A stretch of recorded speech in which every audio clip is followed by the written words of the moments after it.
Imagine not changing the sound of music once, but over and over again. Imagine being one of the most celebrated artists of your time. Imagine building $1 billion fashion line and marrying into one of the most famous families in the world. And all of that happening in the public eye. Not only that, but winning countless awards along the way. Now picture all of that, and Kanye West is the only artist that comes to mind.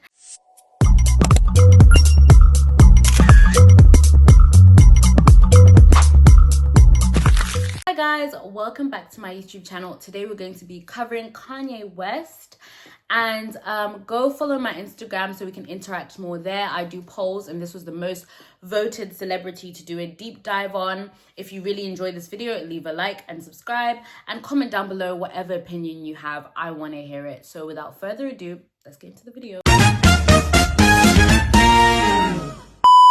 Currently known as Ye, Kanye West was born in Atlanta, Georgia on the 9th of June 1977 to parents Donda and Ray West.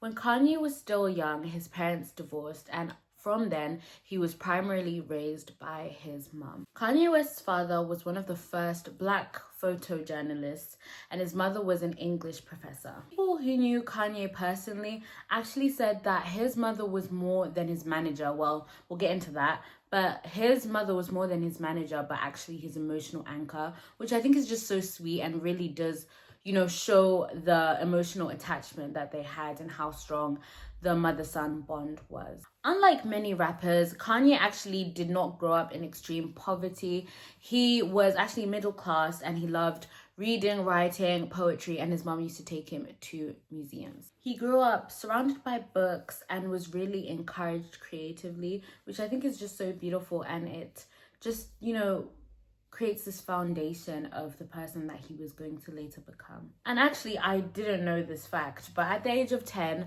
Kanye West actually lived with his mother Donda in China briefly because she was teaching there. Instead of taking a liking to sports, Kanye took a liking to hip-hop production, sampling music, and soul music. As a teenager, Kanye began to make beats, and he would actually end up selling productions around Chicago. From 1998 to 2003, Kanye became one of hip-hop's biggest producers, and this was before like he himself was in like the limelight. It was just him like doing the underground stuff, creating the beats, maybe some lyrics here and there, which I think is just so cool because I feel like it really did give him that boost for when he was the main artist. Kanye went on to produce songs for Jay-Z, Alicia Keys, and Ludacris. His work on Jay-Z's The Blueprint changed hip-hop forever. For some time, record labels actually refused to sign with Kanye because they said, "You're a producer, not a rapper," which I think is just absolutely crazy. Like, if he's the musical genius behind everything that's happening, why wouldn't you sign him is the problem. So something tragic happened to Kanye. In October 2002, he was driving home from a recording session and he fell asleep behind the wheel and got into a car crash, and his jaw was shattered. Like, actually it was shattered, and instead of waiting to heal, still with the wire in his mouth and everything, he decided to write the song Through the Wire. And this song is like labeled one of hip-hop's biggest singles. Like, I think that's just so insane. And I think it's important to just like highlight when you can really see the passion of an artist, because it takes a great amount of passion to sit there in hospital and all you can think of is, oh, I'm gonna write a song like this will be a banger. Like, I think the man is a musical genius. So he actually dropped this song the following year on the 30th of September 2003, and just like that, right out the gate, this song changed and transformed Kanye from just another producer to his own individual rap star. Just to emphasize how much success this single received, by late 2004, it actually sold 2.3 million in the US alone. That is no single to play with. Like, it was very evident, like, he was gonna make it in the rap industry from the jump. The single performed so well that even in the UK, it came at number 9 in the Billboard 100 in 2004. Number 9. So this shows that it was international. It wasn't just the US being influenced by this single. It was the UK too. That's absolute madness. First single back then as well. That's crazy. The 10th of February 2004, Kanye released the album The College Dropout. And this album isn't just about a bad high school kid that's doing this, doing that, doing that. He's actually talking about real things, like the fact that there's not only one path to success, and he was also like questioning societal norms in this album. And I think it's like more unique than like other typical like rap artwork. This album actually covered topics like education, religion, insecurity, family, and ambition. And I think the blending of the themes is just such a unique thing to see. 2 hits that I really liked from this album was Jesus Walks and All Falls Down.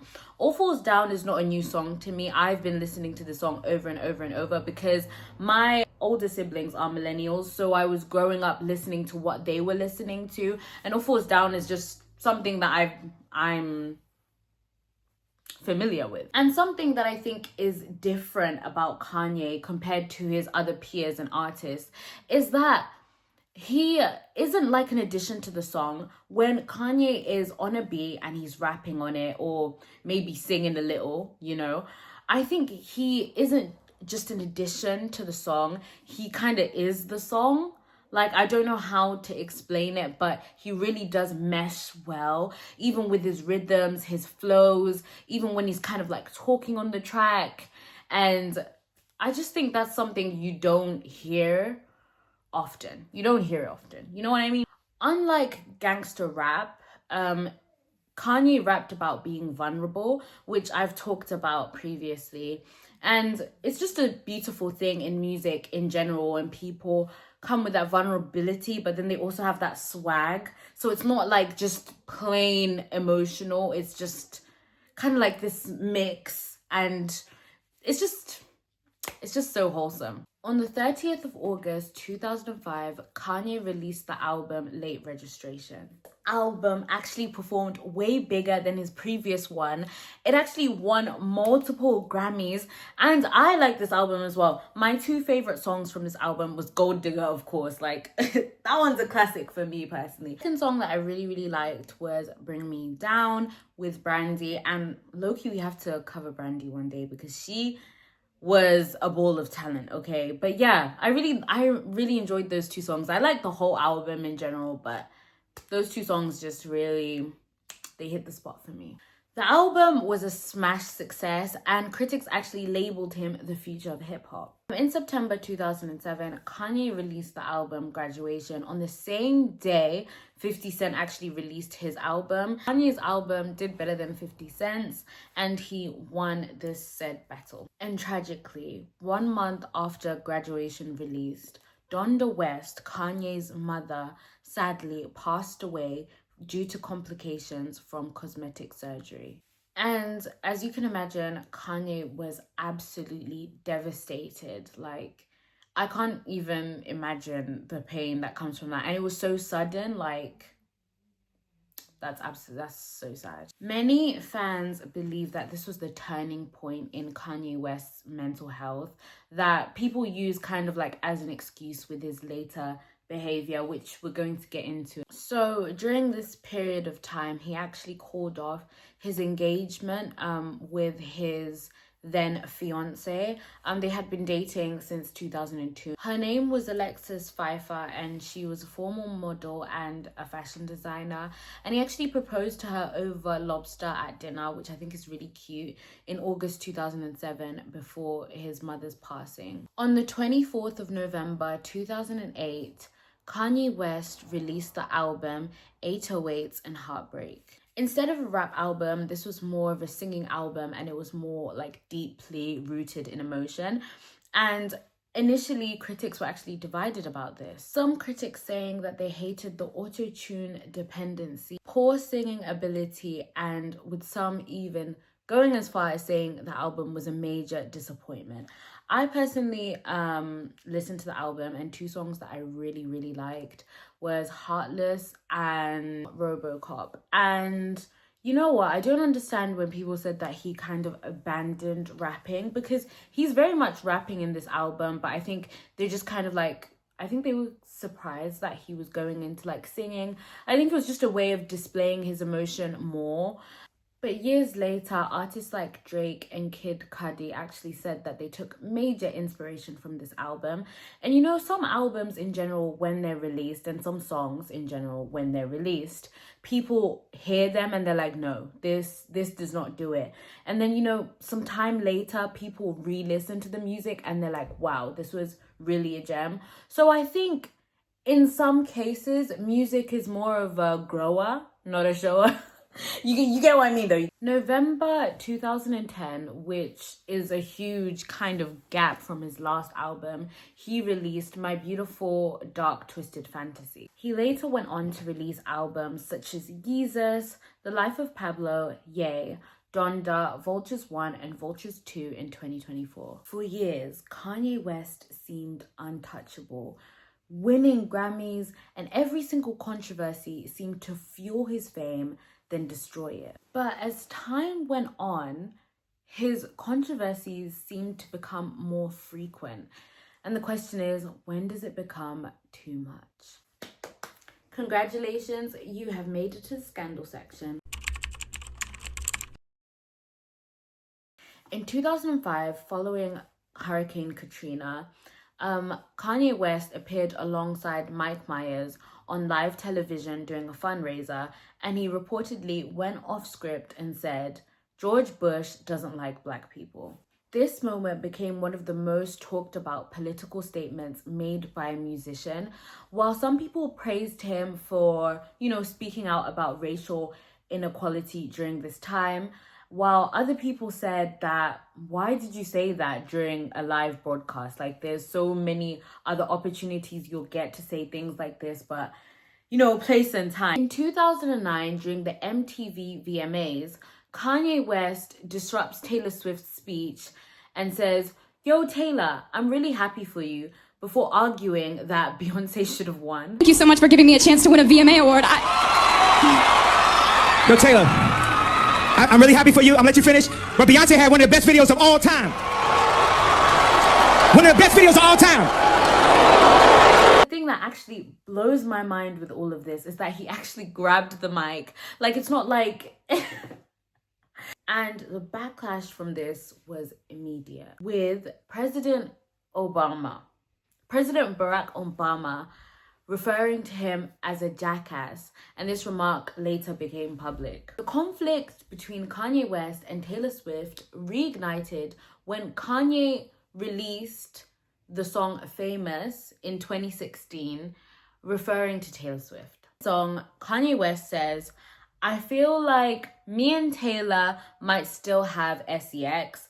And then he went on to say in the song that I made that famous. I made that famous, which I don't even know. Like, I don't even know. The second lyric is kind of crazy. So you might be asking, why did this become such a huge scandal? So apparently, initially, Taylor Swift did actually agree to the lyric, "Me and Taylor might still have," you know.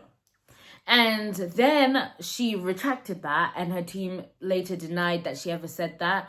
But then later in 2020, she did say that she did approve of the first lyric, but the part where he says, "I made that itch famous," that's what she didn't agree with. So during the time Taylor Swift's team was actually denying that she ever approved of the lyric, Kim Kardashian actually leaked a voice recording of a phone call that happened between Kanye West and Taylor Swift of her actually approving of the lyric. So I think this kind of like started this kind of whirlwind drama, because now she's saying that she doesn't approve of it, but we called on the phone and said she did. But later, after 2020, she did say that she did approve of the sex lyric, but she did not approve of being called itch and saying that he made her famous.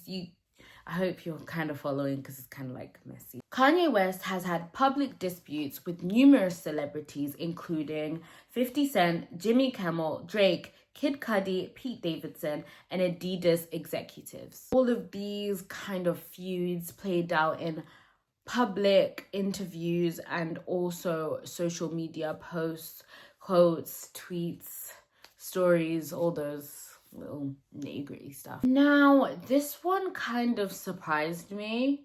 Okay, this one surprised me. Kanye West went on to wear a MAGA hat and actually went to the Oval Office to meet Donald Trump.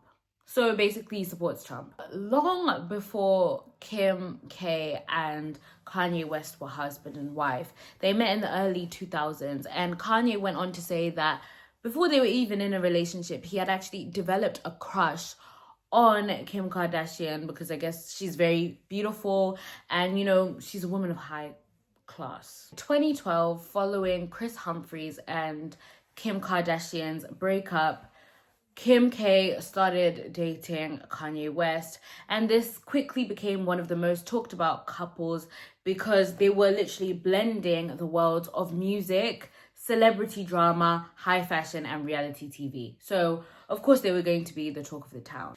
In 2013, they welcomed their firstborn daughter into the world, Northwest, and shortly after this, they got married. And their wedding just attracted worldwide media coverage because they actually cemented their status as a very, very powerful couple. Like, Kim Kardashian comes from the world of celebrity drama and reality TV. And then Kanye is this amazing, talented artist. Don't forget the fact that both of these people are making so much money. So they're like rich and they are famous, and, you know, everyone's gonna idolize them because why not? They're everybody's goals, you know? Over the following years, they welcome 3 more children. Fortunately, these two actually complemented themselves so well because Kim would show up to his fashion events and stuff like that, and Kanye would actually help curate Kim's image, you know, fashionably. She would wear these very minimalistic, toned down colors, and I think they really did help each other, but they had their downsides, as everyone knows. However, behind the scenes, their relationship faced a lot of strain because Kanye had you know, unpredictable public behavior. I've seen a clip of, or like a screenshot of his chats with Kim where he's saying that Kim has a lot of diarrhea. Like, she's always just pooping. That's what he says. I will try find the screenshot, but he's basically saying Kim Kardashian poops a lot, like abnormally. And then she basically responds to his story and says, babe, I don't really appreciate you posting this. Can you please take it down? And he says something like very out of touch and mean back to her. And I'm just like, I remember just looking at this and being like, dude, but this is your wife. Like, please just listen to your wife. Like, it's funny for us, but it's like, I bet for Kim K, it just feels unnecessary and like he's like exposing her. She did actually voice out concerns about his mental health and did ask the public for compassion and support during this time. In 2020, during Kanye's first presidential campaign, he became emotional and talked about the fact that him and Kim K at the time considered terminating her first pregnancy, which was the pregnancy where she was going to have North. He expressed that he wanted to keep the baby and described their private conversations publicly.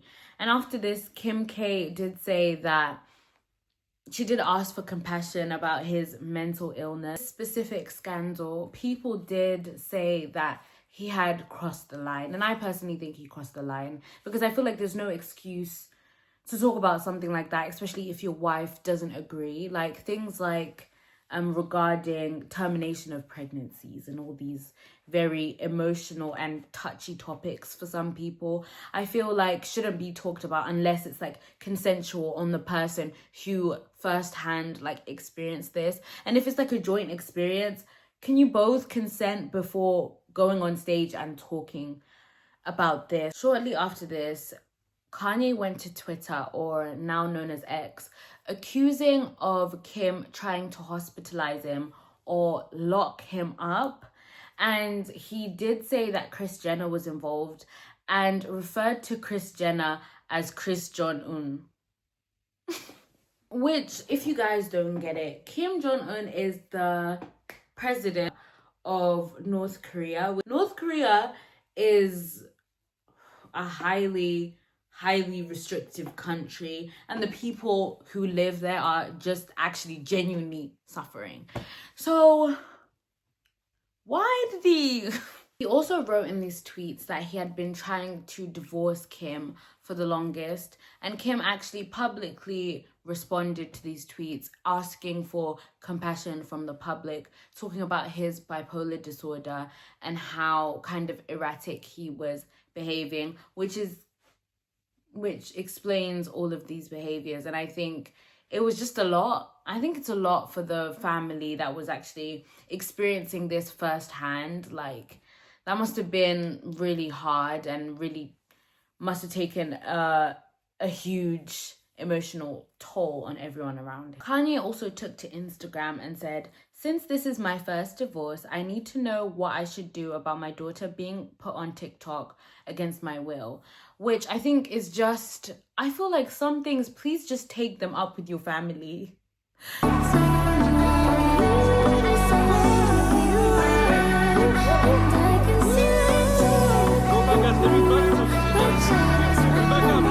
I do understand his frustrations with North being on TikTok, especially seeing her now. Like, at the time of him making this caption, it was like years ago, but now seeing it like now, it's like, oh, okay, I get where he's coming from. Because if you see, like, just go type up Northwest on like TikTok or Instagram, and you'll see the way that she's like interacting with other people. Like, she's at these huge functions surrounded with adults and stuff like that, and I'm just like, but she's a kid. And I understand, like, she wants to express herself. Maybe she wants the nails, she wants all the like fake piercings in her face, all the hair dye and stuff like that, which is completely fine. Like, me at 13, I probably wanted to look like that, okay, and my parents didn't let me, which it's a blessing that she gets to like express herself to like the full capacity. But it's like, can she also be protected whilst expressing herself? Like, please, can someone please? So following their divorce, Kim Kardashian started dating Pete Davidson. At his concerts, he would encourage fans to chant against Pete Davidson. Imagine how Kim felt in that moment. Like, you want to move on, and then you start dating someone else, and then your ex, who is this big celebrity artist, flipping so famous, goes and then starts making the crowd that he's performing to chant against your current boyfriend. Like, that is literally so messy. I wouldn't know whether to laugh or to cry and hug my current partner. Like, you just kind of like in this pickle for no reason. Like, OMG, like, I can't. Later released the music video for Easy, which actually depicted a makeshift clay version of Pete Davidson that got kidnapped and buried, and it was put in the music video. Like, at this point, it's getting a very concerning. Like, at first it's like you can have a giggle about it, you can laugh about it, but it's very, very, very, very, very, emphasis on very concerning. Kim reportedly found Kanye's behavior distressing and publicly said that she wanted him to stop escalating the situation publicly. Even after Kim had filed for divorce, Kanye reportedly, well, not even reportedly, I saw the footage for myself. He went to a concert, basically was performing at this concert, and he changed one of the lyrics to say, "Run back to me, Kimberly." I need you to run right back, baby. More specifically, Kimberly. Some fans said that this gesture and plea was quite romantic, and some other people said this was putting so much public pressure on Kim after she had literally filed for divorce. Like, she doesn't want to play a part in this marriage anymore. She's done. And you're out here in interviews, even he was in interviews, like saying that he wanted to restore or rekindle their marriage. And it's just like, where was all of this energy before when you were calling my mom Chris John? In 2022, Kanye West expressed his admiration for Adolf Hitler and praised the Nazis. Let that sink in. Let that actually sink in. Whew, that is crazy. So the consequences of his actions following this was his Adidas ended the Yeezy partnership, which he had like his own fashion line at this point. Balenciaga cut ties. Talent agency CAA ended its relationship. Several retailers stopped selling Yeezy products. His billionaire status was widely reported to have ended. At Paris Fashion Week, Kanye West wore a shirt written "White Lives Matter." Sorry, what? This man, OMG. Like, the shock value is, it's endless. It's endless. The slogan was widely, connected with organizations that worked against the Black Lives Matter movement that happened in 2020. If you don't know about that, just go research about it. Wow. Wow, wow, wow, wow. Because of these posts that continuously violated social media platform restrictions, his accounts were actually banned and restricted at different points in time. Kanye West has also faced numerous civil lawsuits, including wrongful termination, unpaid wages, copyright disputes, contract disputes, workplace conduct, sexual harassment, and assault allegations. So, as we've hinted at before, we all know that Kanye was diagnosed with bipolar disorder, but he has publicly said that he doesn't fully agree with his diagnosis.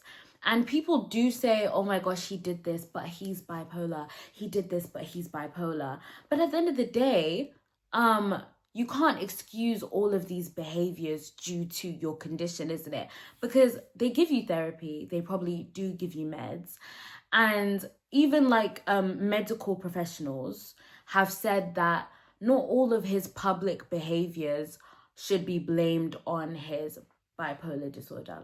Mental health professionals caution that it is not appropriate to attribute specific public actions or statements to a diagnosis without direct clinical evidence. His behavior has prompted widespread public discussion, but mental illness does not excuse or fully explain harmful conduct. In late 2022, Kanye West married Bianca Censori following him and Kim K's divorce. Now, they have drawn significant amount of attention, not because they don't look good together or not because he married someone shortly after Kim. Not about that at all. It's about her outfits. Yeah, I would put them on the screen, but I don't want to get demonetized, right? Yeah, very, very, very, very questionable. People have actually questioned whether Kanye has been influencing Bianca to wear these outfits out in public and how he's objectifying her. Talked about moments was the 2025 Grammy Awards when they took her onto the red carpet and they removed this fur coat and revealed a completely transparent dress. And I'm not the fashion police, and I won't police women for expressing themselves or wearing short stuff or revealing stuff, but completely transparent. Are we being so for real? Like, actually, are we being so for real? Because if a man did that... So people do say that Kanye has been controlling her because we have talked about the way that he used to also style Kim Kardashian. So it's obvious that he helps his partners kind of curate their styles and help them put on something, flashy and nice. But in this case, it's just becoming a little bit weird. It's very weird. And I have no other words, then it's very weird. And also her fans have talked about the fact that Bianca never used to dress like that. She only started dressing like that when she was with Kanye. And I would like to sit here and say that it's a reach, but looking at her former fashion sense compared to now, you can tell the difference. Like, you can actually tell the difference. But hey, it's up to you as a viewer to come up with your own opinion. Please make sure to comment down below. And I just want to make it clear that there's no clear evidence that Kanye is actually controlling what Bianca wears. These are just all public speculation that I actually kind of do believe a little bit. I'm not saying that he's like, you know, controlling her like all the way, like telling her what to do, shouting at her, all these things. No, but I do think that he's a big influence. I just can't prove it. And most of the time, I'm never wrong, I'm just early. So let's just give it like a couple of years and see how this goes. Few rappers have changed modern music the way Kanye West has. As a producer, rapper, and designer, he helped redefine hip-hop, influenced an entire generation of artists, and helped create one of the most recognized brands in pop culture. His albums still continue to shape the sound of music 2 decades later. Whether you see Kanye West as a misunderstood individual or a musical genius or something in between, his legacy is undeniable. His story contains extraordinary ambition, loss, triumph, and pure talent. And his story is still being written today. And that's all from me, guys, for today. Please leave a like down below, comment your opinion, and yeah, go check out my Instagram so we can interact more there. See you guys in my next video. Bye.